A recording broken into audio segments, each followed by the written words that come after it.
Hi again folks, how you all doing? In my last video I said I'd be doing a layout update in my next video, so here we are. It's been a long time since I've done one, and quite a few of you have been asking when the next one was going to be. So yeah, this final section of the layout was always going to be the trickiest, especially after deciding to have a tunnel with removable sections, but actually the main stumbling block has been this bridge. Now, because I'm bridging over double curved track, the span needs to be pretty wide to give adequate clearance. But where I originally wanted to build the bridge, which was about here, it was going to be at an odd angle to the track and require an even longer span, much longer than was really practical. So I decided to reroute this road and bridge to a more direct crossing of the track, but it still meant building a bespoke bridge, and it would have to be staggered. I had quite a few goes with a couple of plastic and card kits before opting for the Metcalf double track bridge, but I've had to kit bash it in order to make it a wider span and also stagger it a bit. So with that solved, I was able to crack on, but summer isn't really the time of year for layout building, so this has all taken a lot longer than I originally planned, and I'm now about 6 months behind schedule. Anyway, as you can see, I'm in the middle of plastering all this up. There are two removable sections that can be lifted out to allow access to the track for cleaning and rescuing stuck or derailed trains or whatever.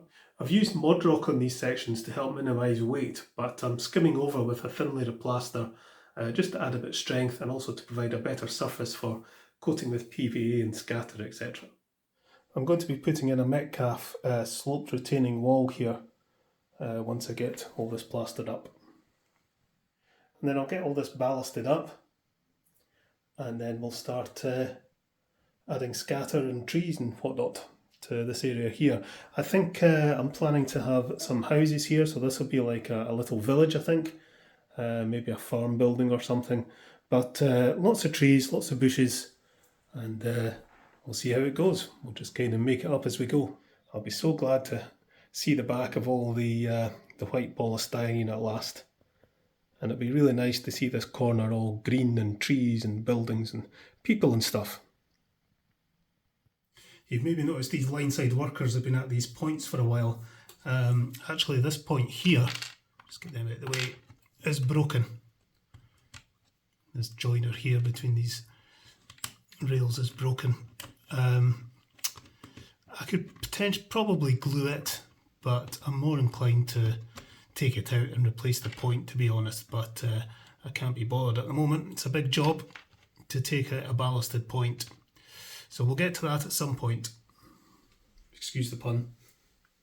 When I do get round to replacing that point, I might make a video about it. I did it once before in my old layout, and it wasn't a very good video, but we'll try again because it's a bit of an operation taking out a point that's been ballasted and replacing it. So yeah, that's fun for another day.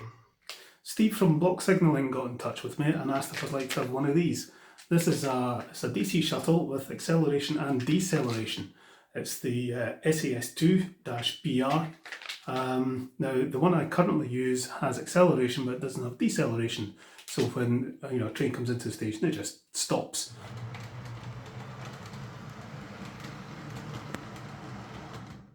So with this, hopefully, if I can set it up right, it'll the trains will pass the break in the track and then slowly come to a stop. And I should also be able to set it up to stop at the station as well, so that would be really good.